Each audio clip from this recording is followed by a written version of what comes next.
I'm almost 56.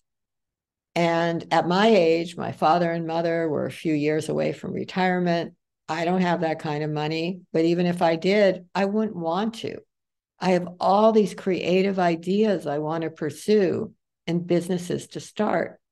But there's a voice in me that says it's too late, that I'm too old. And most of the people around me think that way as well. I mean, this is to me like tragic. I didn't even start writing until I was 50. Um, I'm definitely a late bloomer. And there are so many examples of late bloomers in our culture. But mostly I hear stories of young people working on their dreams. So what are your thoughts about, how to counter this? I mean, first of all, this is like we could do one whole week of the stories for me, and this is me, my background as an astrologer, of so many people whose lives literally started at 50 or at 60 or at 70. There's so many artists that didn't begin creating until they were 70. Like that is very, very common. So to me, the real work is what we're doing here, where you're making the decision on the inside. Of course, that's not too old to begin something.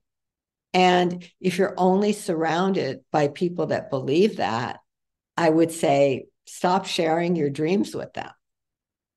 Stop sharing your dreams with them. I mean, I remember when I was going to come out with Outrageous Openness, I actually told my chiropractor at the time, and he was like, who would want to read? He's no longer my chiropractor. He's like, who would want to read a book about, a lot of ideas from a 50-year-old white woman? And I was like, really? Is that what you think I am? And, just that idea, like he wasn't even trying to be mean. He was literally just channeling the madness of the culture. And something happens. I mean, for me, with the kind of person I am, it was so useful that he said that, because the way I am, once somebody says that to me, of course, that made me want to write the book. So this is a decision on the inside, that you're no longer drinking the poison. When you're working with offering, then whatever you do next for your work belongs to the divine. So now you're saying, okay, I have all these ideas for new businesses I want. I have all these ideas for new creative projects. Don't be talking to people that are just going to, say, let me help you add another padlock to your prison cell.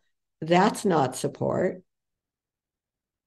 Put your focus on offering these ideas and desires to divine love, who could care less what age you are, because divine love sees you as the radiant eternal self that you are. That's what we keep tapping today.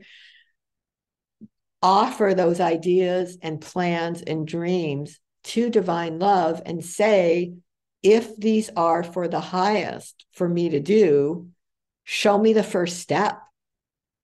Prepare me, bring me the right connections. Everything I do from offering. And that's what we do in the forum. And it so radically changes. When you're saying there's so many things, how do I choose? That's from Gina. I would say actually join us in the forum. You'll learn how to do offerings so that the divine within you actually makes the decisions instead of the ego.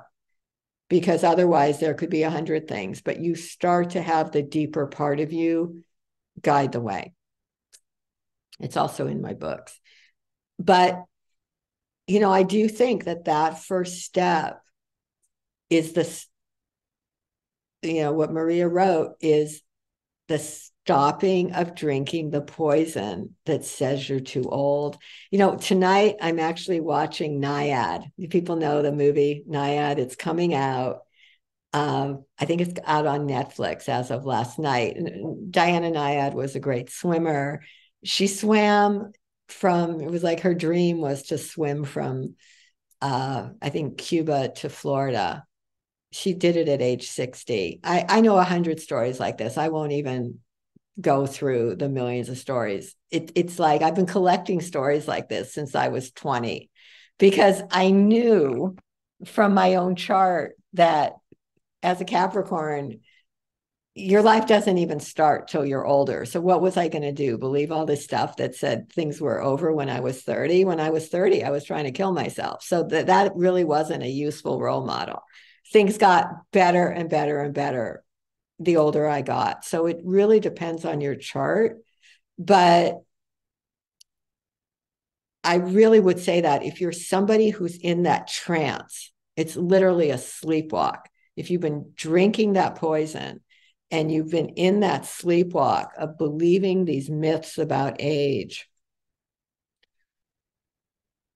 start to educate yourself on people whose lives didn't start till after 40 or after 50 or after 60, because there are thousands of them, particularly women. Thousands of them. There were so many women that because of sexism and raising children, they didn't even have the option to start till later. They were busy raising a family. So if they were artists or writers or whatever, it couldn't even start till the kids were done. And then what were they going to do? Say, oh, now I'm too old? You really have to anchor yourself in the truth. And the truth is, a great deal of this is an inside job. It's an inside job. I'm not denying the ageism. I'm not denying the changes the body go through. Those are all real. But it's the decision, and it's a decision, especially I found, to not surround yourself by people who are already drinking the poison, because they will put you in the trance state with them. So, you know, bring them here, let them take the class too, or share these ideas with them. Or just don't talk with them about this, because they will kill your dreams. Maybe not even intentionally. I mean, they could be very nice people, but they're so deep down the rabbit hole. So